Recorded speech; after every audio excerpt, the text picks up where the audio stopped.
બનાસકાંઠા જિલ્લો અને બનાસકાંઠા જિલ્લામાં પોલીસ ખાતામાં ફરજ બજાવતા એક પોલીસ કર્મચારી અને આ પોલીસ કર્મચારીની જે કામગીરી છે આ કામગીરીની ભારત સરકારે નોંધ લીધી છે અને ભારત સરકાર દ્વારા રાષ્ટ્રપતિ એવોર્ડ એનાયત કરાયો છે। કોણ છે આ પોલીસ કર્મચારી અને કયા પ્રકારની કામગીરી કરી છે તેની વિગતે વાત આ વિડીયોમાં કરવી છે। વૈષ્ણવજન તો તેને કહીએ જે પીડ પરાઈ જાનાને રે। નમસ્કાર, હું છું દિનેશ ઠાકોર, નવજીવન ન્યૂઝમાં આપનું હાર્દિક સ્વાગત છે। આમ તો જે ગુજરાત પોલીસ અને ગુજરાત પોલીસમાં ફરજ બજાવતા જે પોલીસ કર્મચારીઓ છે આ પોલીસ કર્મચારીઓ નિષ્ઠાથી કામ કરતા હોય છે, છતાં પણ જે જનતા છે જનતા અવારનવાર કહે છે કે પોલીસ અમારું સાંભળતી નથી, પોલીસ અમારી ફરિયાદ લેતી નથી। આ પ્રકારના આક્ષેપ પ્રતિ આક્ષેપ અવારનવાર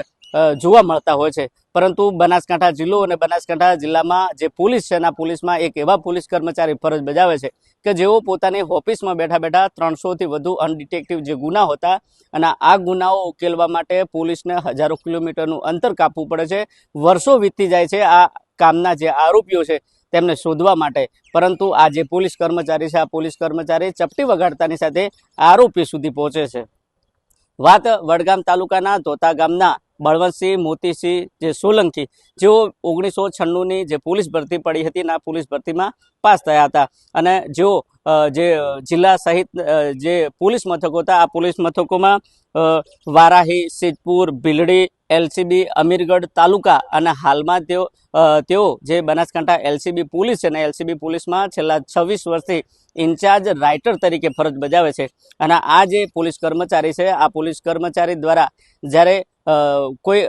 ગુનાહિત પ્રવૃત્તિ આચરનાર જે આરોપી છે, જ્યારે આરોપી ગુનાહિત પ્રવૃત્તિ આચરે છે અને તેના કાગળ જ્યારે બળવંતસિંહ કરે છે ત્યારે આરોપીને ધ્રુજારી વખૂટે છે અને આરોપી કહે છે કે હવે મને હાઈકોર્ટમાં પણ જામીન મળવાના નથી, કારણ કે આ પોલીસ કર્મચારીની છેલ્લા 26 વર્ષથી થાણા ઇન્ચાર્જના રાઇટર તરીકે ફરજ બજાવે છે અને તેમને જે ટેકનિકલ જ્ઞાન છે અને આ ટેકનિકલ જ્ઞાનમાં એટલા માહિર છે કે તેઓ નાની નાની જે ઝીણવટભરી જે વાત છે, જે માહિતી છે એકત્ર કરી અને કોર્ટમાં રજૂ કરે છે અને આખરે કોર્ટમાં જે વિગતો રજૂ કરે છે અને આ જ વિગતો પરથી જે આરોપી છે આરોપીને જામીન પણ મળતા નથી। અને આ બળવંતસિંહ મોતીજી સોલંકી જેઓ છેલ્લા 26 વર્ષથી 300થી વધુ અનડિટેક્ટિવ ગુનાઓ હતા આ ગુનાઓનો ભેદ ઉકેલ્યો અને આ પોલીસ કર્મચારી છે અને આ પોલીસ કર્મચારીના જે બાતમીદારો છે, બાતમીદારો હરિયાણા હોય, રાજસ્થાન હોય કે પછી ગુજરાત હોય, આ તમામ જે રાજ્યો છે આ રાજ્યોમાં વિશાળ બાતમીદારોનું નેટવર્ક આ ધરાવનાર પોલીસ કર્મચારી દ્વારા આખરે 300થી વધુ જે ગુનાઓ હતા અને આ ગુનાઓ જે અનડિટેક્ટેડ હતા તેમનો ભેદ ઉકેલ્યો હતો અને આખરે જે ભારત સરકાર છે આ ભારત સરકાર દ્વારા તેમને રાષ્ટ્રપતિ એવોર્ડ એનાયત કરવામાં આવ્યો। 15મી ઓગસ્ટ અને 15મી ઓગસ્ટના દિવસે જે જિલ્લાનો જે આ 15મી ઓગસ્ટની જે ઉજવણી કરવામાં આવી હતી હળાદ ખાતે, અને આ જ હળાદ ખાતે બળવંતસિંહ જે છે તેમને આ રાષ્ટ્રપતિ એવોર્ડ એનાયત કરવામાં આવ્યો હતો। જોકે બળવંતસિંહની જો વધુમાં વાત કરવામાં આવે તો તેઓ વડગામ તાલુકાના ધોતા ગામના છે અને આ જ ધોતા ગામના જે બળવંતસિંહ છે આ બળવંતસિંહ ખેતી અને પશુપાલન સાથે તેમનો પરિવાર સંકળાયેલો છે અને હાલમાં પણ તેઓ પશુ અને ખેતી સાથે પોતાનું કામ કરે છે અને પોતાનું કામ કર્યા પછી નોકરી આવે છે। આ પ્રકારની નિષ્ઠાથી કામ કરતા જે પોલીસ કર્મચારી છે આ પોલીસ કર્મચારીની આખરે ભારત સરકારે નોંધ લીધી છે અને તેમને એવોર્ડ એનાયત કરાયો છે। વધુમાં તેમની જે કામગીરીની વાત કરવામાં આવે તો તેઓ એક જાગીરદાર સમાજમાંથી આવતા આ વ્યક્તિ છે અને આ જાગીરદાર સમાજમાંથી આવતા આ વ્યક્તિને આ પ્રકારનો એવોર્ડ એનાયત કરતા જે જાગીરદાર સમાજ છે આ જાગીરદાર સમાજ પણ ગર્વની લાગણી અનુભવે છે। એટલું જ નહીં, પોલીસ સિવાયના જે અન્ય જે સમાજના સંબંધો છે અને આ જ સંબંધોના કારણે તેમનું જે વિશાળ જે નેટવર્ક છે અને આ જે વિશાળ નેટવર્ક થકી આ જે બળવંતસિંહ છે આ બળવંતસિંહ છેલ્લા 26 વર્ષથી ઇન્ચાર્જ થાણા અમલદારના રાઇટર તરીકે ફરજ બજાવે છે અને એ પ્રકારના જે બાતમીદારોનું વિશાળ નેટવર્ક થયું છે કે તેઓ જ્યારે પણ કોઈ